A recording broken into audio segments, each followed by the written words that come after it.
Rodri Cucurella backed over, Zinho stayed at home and he's going to pay the price. No! It comes off the cross. Football ইতিহাসের অন্যতম giant killing দিয়ে পুরো বিশ্বকে স্তব্ধ করে দেওয়া এক দেশ cap Verde. I'm proud. I think the whole country's proud. We had a huge fan base here today. 2026 সালের বিশ্বকাপে একসময়ের বিশ্ব চ্যাম্পিয়ন স্পেন আর উরুগুয়েকে রুখে দিয়ে যারা বিশ্বমঞ্চে নিজেদের আগমনী বার্তা দিয়েছেন, অথচ মানচিত্রের দিকে তাকালে আটলান্টিক মহাসাগরের মাঝে বিন্দু বিন্দু 10টি দ্বীপ ছাড়া আর কিছুই চোখে পড়ে না।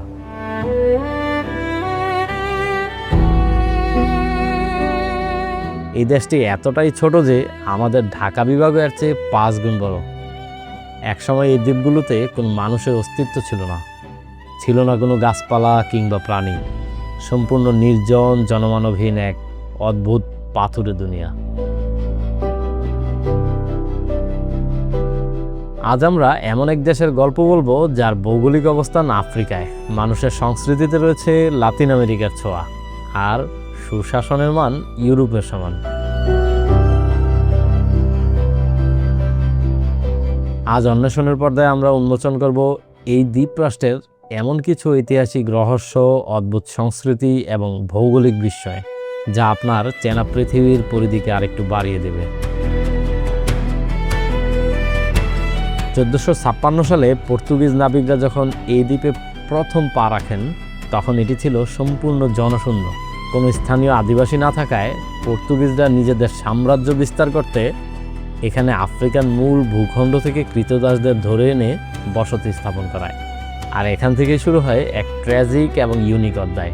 ক্যাপ ভার্দে হয়ে ওঠে ইউরোপ, আফ্রিকা আর আমেরিকার মধ্যকার আটলান্টিক দাস বাণিজ্যের প্রধান ট্রানজিট পয়েন্ট। শতাব্দীর পর শতাব্দী ধরে আফ্রিকান দাস এবং ইউরোপীয় পর্তুগিজদের সংস্কৃতির মেলবন্ধনে এখানে জন্ম নেয় সম্পূর্ণ নতুন এক মিশ্র সংস্কৃতি ও জাতিগোষ্ঠী।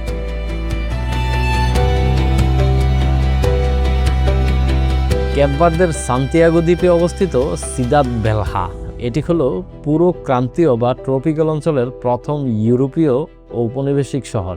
আপনি জানলে অবাক হবেন, এই শহরের প্রাচীন পাথুরে রাস্তা দিয়ে একসময় হেঁটে গেছেন ক্রিস্টোফার কলম্বাস এবং ভাস্কো দা গামার মতো ইতিহাসের বিখ্যাত নাবিকেরা।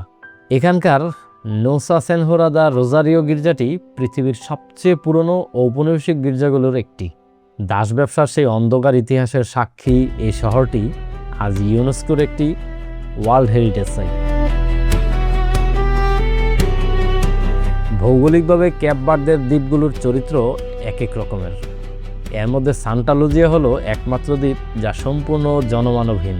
এখানে মানুষের প্রবেশ কঠোরভাবে নিয়ন্ত্রিত হওয়ায় এটি সামুদ্রিক পাখিদের এক নিরাপদ স্বর্গরাজ্য। ঠিক এর বিপরীতে রয়েছে ফগো দ্বীপ, পর্তুগিজ ভাষায় যার অর্থ আগুন। এই দ্বীপে রয়েছে 3000 মিটার উঁচু এক জীবন্ত এবং সক্রিয় আগ্নেয়গিরি, যা সর্বশেষ 2014 সালেও অগ্নুপাত ঘটিয়েছিল। কিন্তু অদ্ভুত বিষয় হলো, এই বিপজ্জনক আগ্নেয়গিরির পাদদেশে কালো আগ্নেয় মাটির উর্বরতাকে কাজে লাগিয়ে স্থানীয় মানুষরা চাষাবাদ করেন। এখানে তৈরি হয় বিশেষ এক ধরনের আগ্নেয়গিরির ওয়াইন এবং বিশ্ববিখ্যাত কফি, যা পৃথিবীর অন্য কোথাও আর পাওয়া যায় না। জলবায়ু পরিবর্তনের কারণে বছরের পর বছর অতীতে এখানে ভয়াবহ দুর্ভিক্ষ হয়েছে।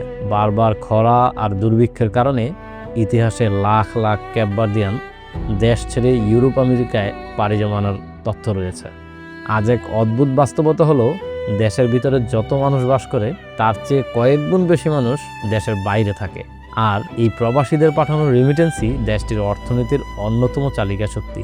কিংবদন্তি গায়িকা সেজারিয়া ইভোরা এই প্রবাসীদের আকুলতার গানকে বিশ্বমঞ্চে নিয়ে গেছেন, যা 2019 সালে ইউনেস্কোর অমূল্য সাংস্কৃতিক ঐতিহ্য হিসাবে স্বীকৃতি পায়।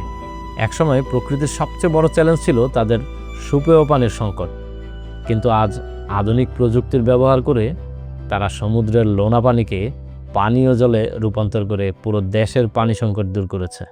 ফুটবল তারকা ক্রিস্টিয়ানো রোনালদোর ধমনীতেও বইছে এই ক্যাপ ভার্দের রক্ত। রোনালদোর জন্ম পর্তুগালের মাদেইরা দ্বীপে হলেও তার পারিবারিক শিকড়ের একটি অংশ জড়িয়ে আছে ক্যাপ ভার্দের সাও ভিনসেন্ট দ্বীপের সঙ্গে।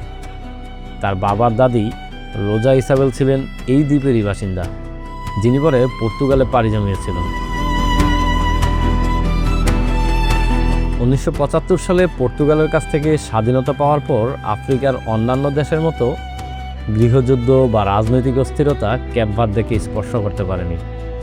আজ এটি আফ্রিকার সবচেয়ে নিরাপদ এবং উন্নত জীবনযাত্রার একটি গণতান্ত্রিক রাষ্ট্র। এখানকার সমাজ গড়ে উঠেছে বাগাবাগি বা শেয়ারিং সংস্কৃতির উপরে। কারো সামনে একা একা খাবার খাওয়াকে এখানে চরম অভদ্রতা মনে করা হয়। তাছাড়াও পুরো আফ্রিকার মধ্যে এই দেশেই নারীদের স্বাধীনতা সবচেয়ে বেশি।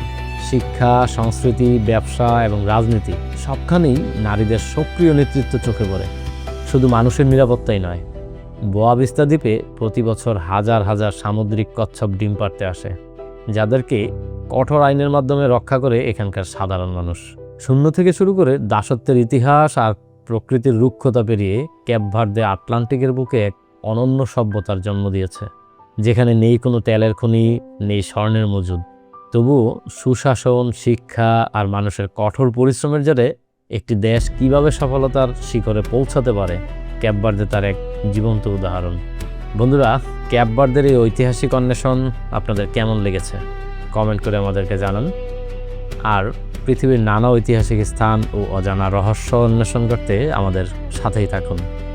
দেখা হবে পরবর্তী অন্য কোনো ভিডিওতে। সেই পর্যন্ত সকলে সুস্থ থাকুন, ভালো থাকুন। আসসালামু আলাইকুম।